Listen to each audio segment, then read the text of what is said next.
Hello, how are you? It's great to be back with you once again. You know, as we begin to think about goals and dreams, Paul and I are going to cause you to look at and revisit a variety of things that we talk about. Why? Because faith comes by hearing and hearing and hearing, and different ways and different approaches and different strategies to get underneath the stuff that's been put on us by life. And I want you really right now, once again, to start thinking about your goals and about your dreams. And as you begin to envision them, one of the things that I think that's very important that we have to always go back to, as you look at your goals and dreams, and I want you to expand them, and it's very important to realize that I found that most people fail in life, not because they aim too high and miss. Most people fail in life because they did just like I did for so many years. They aimed too low and hit. They didn't believe in themselves.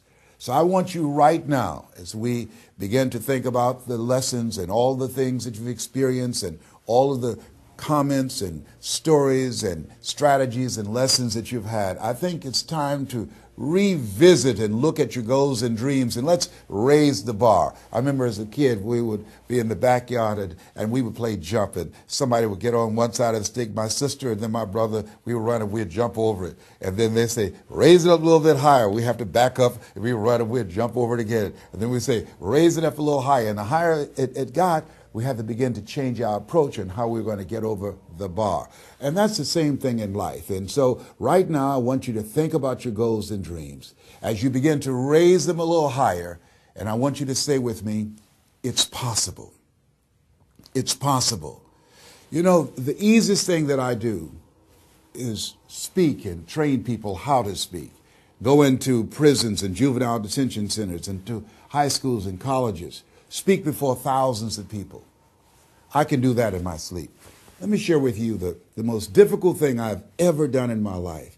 And it took me years to do. And that was to believe that it was possible. To believe that I can do it. Given my circumstances, born in an abandoned building on a floor, being adopted, being labeled educable mentally retarded, failing twice in school, no college training, never worked for a major corporation. To believe that I had something of value to say, that somebody would want to listen to me, to believe that somebody would pay me to talk to them.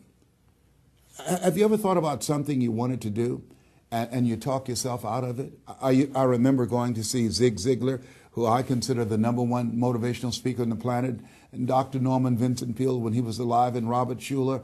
I used to see them, and I would be so pumped up and inspired after hearing Jim Rohn, who recently passed, one of the great motivational speakers of all time, and Charlie Tremendous Jones. And I would go to my car pumped up, saying, yes, yes, yes, I can. And then after a while, my mental conditioning would kick in. And it would say, Les Brown, you can't do that. You don't have a college education. Les Brown, you can't do that. You don't even know who your parents are. Les Brown, you can't do that. You failed twice in school. Come on. You ever thought about something you wanted to do and you talk yourself out of it? There's a proverb that says, if there's no enemy within, the enemy outside can do us no harm. That's why it's important that you make it a point every day to listen to Paul, to listen to me, to review these lessons, to get them deep, not only in the conscious mind, but the subconscious mind, and get them in your spirit. Well, how often should I do it? Do it until you are producing the results. That's how often you should do it. And you never stop, because once you stop, that's when those negative thoughts will come back. Once you stop, that's when you will begin to doubt yourself. Once you stop, I'm telling you what I know. Yes. Every day, it's a selling job on you. It's possible. I can do this. I can make this happen. No matter how bad it is or how bad it gets, I'm going to make it. It's possible. Yes, your dream is possible. Say that to yourself every day. Feed your mind with words that you write and words that you hear and words that you speak to yourself. Feed your faith, and your doubts will starve to death. Say to yourself, it's possible. It's possible.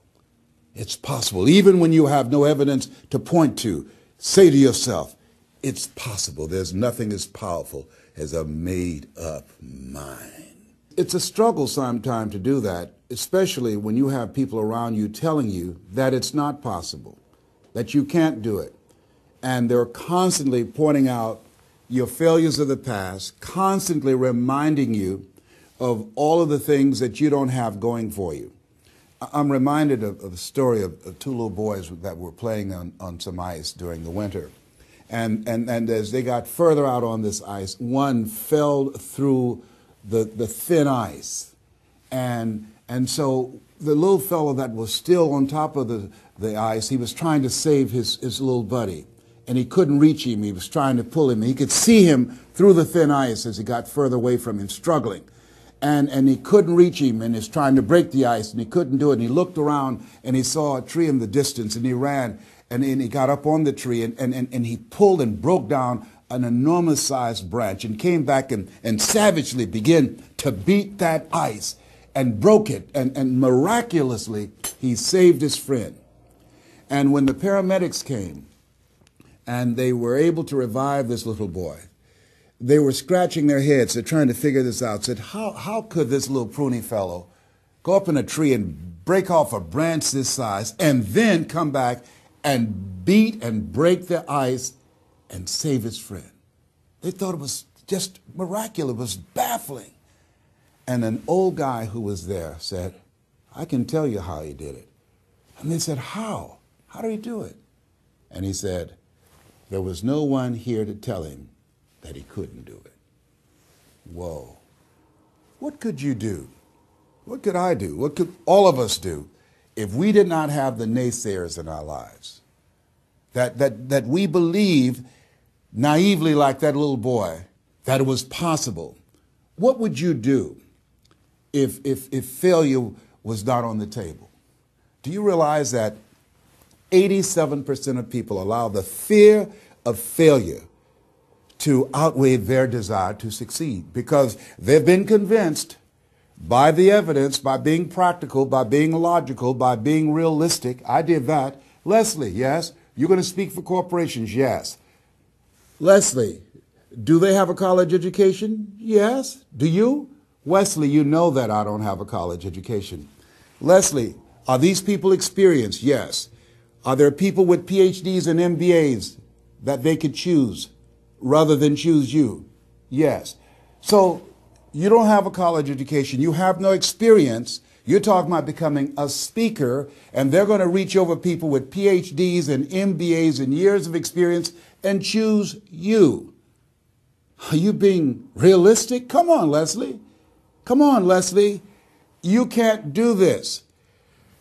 My brother, he's a wonderful person. And he constantly reminded me that I couldn't do what I'm doing now. But that really wasn't the bad part. The real bad part was I convinced myself that I couldn't do it. Not only because of those things that he pointed out, being practical and realistic, but also that within myself, I didn't believe what Mike Williams, my mentor, said was possible for me. Have you ever had somebody who believed and saw something for you that you didn't see for yourself? And here's how I escaped that. I discovered that sometimes you have to believe in somebody's belief in you until your belief kicks in. So here's what I am believing for you. The goals that you right now have, the things that you have envisioned for yourself, this is a reflection, what you've done thus far and what you are engaged in doing is what's possible for you right now. But there's even more. You don't even know what's in the future. Eye has not seen, ear has not heard. If you believe in yourself, if you constantly remind yourself after every defeat, after every setback, every time you get knocked down, I've got a saying, if life knocks you down, try and land on your back, because if you can look up, you can get up. See, a lot of people, because of failure, they stop believing. Let me share something with you. You will fail your way to success. Yes. 8 out of 10 millionaires have been financially bankrupt. You will fail your way to success. It doesn't matter how many times you fail. It doesn't matter how many times people tell you that you can't do it. It doesn't matter if you don't have a dime in the bank. you will fail your way to success. What's very important is you're believing in yourself. You're constantly saying, somehow, some way, I'm going to make it. I remember a lady out of Detroit, Michigan. They call her Martha Jean the Queen. And she had a motivational message she gave all the time on the radio. And the question she would ask was, do you really want to win? Do you really want to win?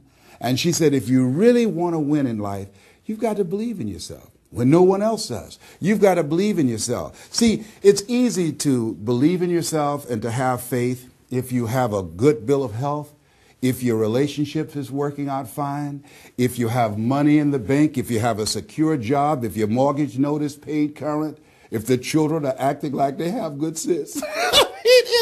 It's easy. If you go to a doctor, they say, oh, you're doing real good, I'll see you next year. It's easy to have faith then. Let me tell you when it's really tough to have faith.